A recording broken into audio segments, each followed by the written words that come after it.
One of the most difficult situations interpreters encounter is when a patient's thinking or language is seriously disturbed by their mental illness. This can happen when the illness affects certain brain functions.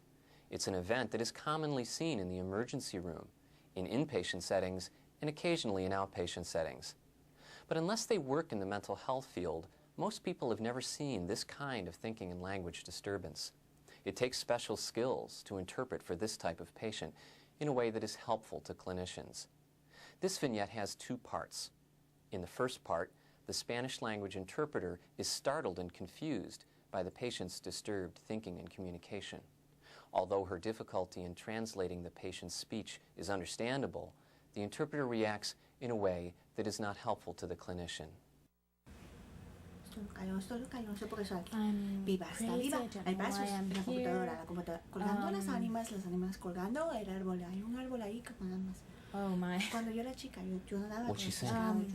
Yo nadaba con los pescados. Yo no me quiero sentar aquí. This is very difficult. Se va a caer ese archivo. El archivo se va a caer. Jesucristo era un revolucionario. It's very comunista. Era comunista. She's talking about everything. Lo mataron. Lo mataron porque él quería I'm sorry. I don't think I can translate this. Y yo quiero compartir y no me quieren. No.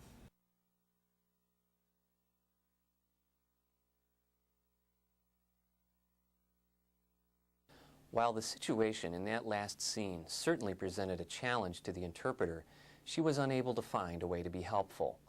The clinician was aware that the patient was speaking a great deal, but heard almost no translation. He was left with very little information about the patient's disturbed ideas and language, and he could not do his job. But when a patient's language and thinking is so disturbed, how do you interpret that? It isn't easy. Watch again.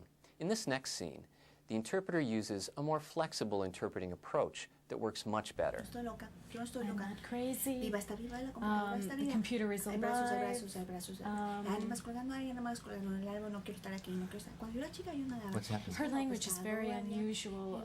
It's difficult to translate. Let me describe it for you. Please. She's talking about the computer. It's got arms. Something about the trees. She's talking about swimming with fish, but the word that she uses for fish is prepared fish. Her speech is very rapid. She's not really logical. It's kind of hard to follow.